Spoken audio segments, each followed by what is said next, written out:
整一个星海灿烂，月升沧海都是围绕凌不疑的爱恨情仇展开叙述的，期间不断穿插当时朝堂生活的各个方面，使得故事情节跌宕起伏，扑朔迷离。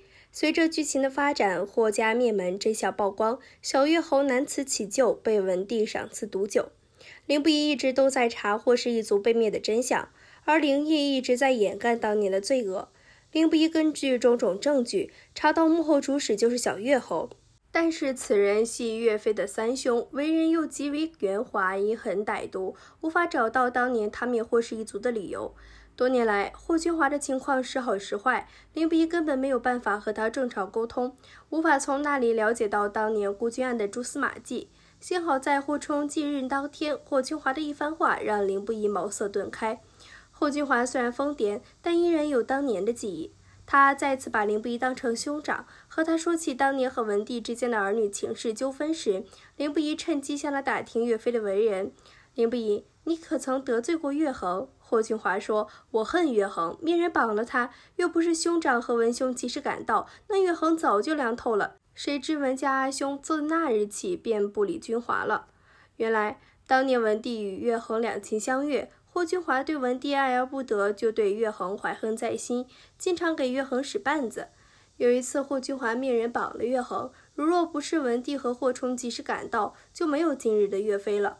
因为这件事，文帝不再理霍君华，但是文帝和霍家的交情一直很好，所以孤城一战，文帝是真心要救霍家，但是岳家军就会未必会。凌不疑说，凭你对岳氏的了解，倘若你我二人遇险，岳氏可会及时来救。霍君华说，阿兄那么厉害，怎么会遇险呢？不对，岳家军没有来，秦安王也没有来。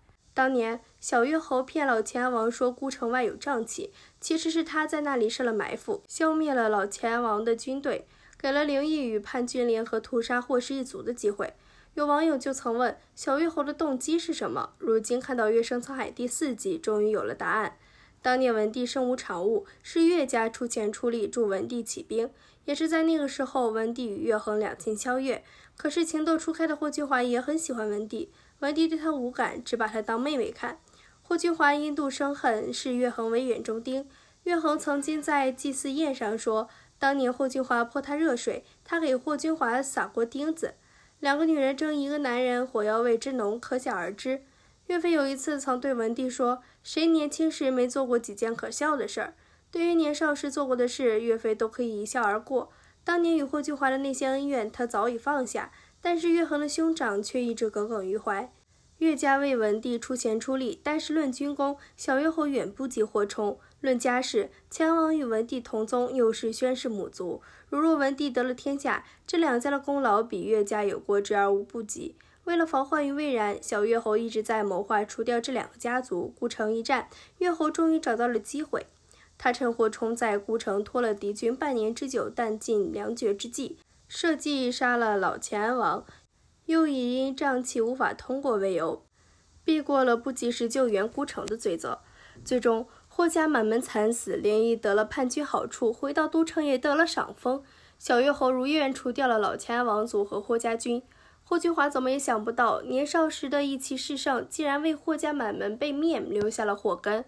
剧中的凌不疑从剧的开始就在调查军火器被调换的主谋，从而找到了一些证据，从中发现军火案竟然与孤城失守、霍家被灭有关。随着一步步取证调查，孤城事件真相浮出水面，背后之人再也藏不住了。要知道，如今的都城，除去皇室文家，唯岳氏独大了。一门三侯一妃在朝中有着举轻族重的作用。小岳侯一直以来不满意妹妹屈居人下，只做妃嫔，从而一而再再而三地在岳飞面前倒苦水，认为岳衡不值，毕竟他才是皇帝的青梅竹马。小岳侯撺掇三公主敛财，怂恿三皇子争夺储君之位，想要从中得到好处。他看到太子得了兵符以后，竟然派人去抢走兵符，亦让太子的不堪大用暴露在众大臣面前，从而被议处，乃至被凌不疑用霍氏兵符给化解了。相信看剧的观众都有一个疑惑，为何跟随文帝打天下的臣子们都没有善终，唯独岳氏三兄弟毫发无损，能够侯爵加身，荣耀非凡？其实说到底还是岳侯们城府太深，在行事未明之前懂得明哲保身。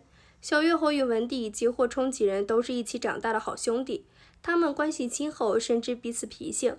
霍冲家世好，人品贵重，是义薄云天的好儿郎，有救世之心，却无坐拥天下的野心。他甘愿辅佐文帝称霸天下，将天下一统。霍君华是霍冲的妹妹，自小就喜欢文帝，可文帝却更喜欢乐衡，因此霍君华一直与乐衡不对付，两人总是处处为难，以至于让霍冲与小乐侯的关系也逐渐紧张起来。后来，乐衡嫁给了文帝，不久后，老千王又将宣氏嫁给了皇帝，从此乐衡为妾。小乐侯这人心胸本就狭窄，再加上护妹妹心切，所以对老千王看不顺眼，一直找机会报复回去。直到霍冲被困孤城时，小乐侯看到了机会，将救援霍冲的重任交到了老千王的手上。老千王与霍冲关系亲厚，在得知霍冲有难时，自然不会袖手旁观。毕竟霍冲于他来说是不可多得的将才，小乐侯看中的正是这一点，所以才会在明知霍冲在无以生还的可能下，让老千王前去营救，其实不过是借机杀人而已。在小乐侯看来，只有死人才不会说话，只要他们都死了，自己便能坐享其成。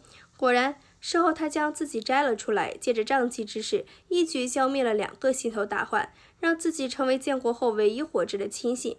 奈何还是没能斩草除根，霍家还是有人活了下来。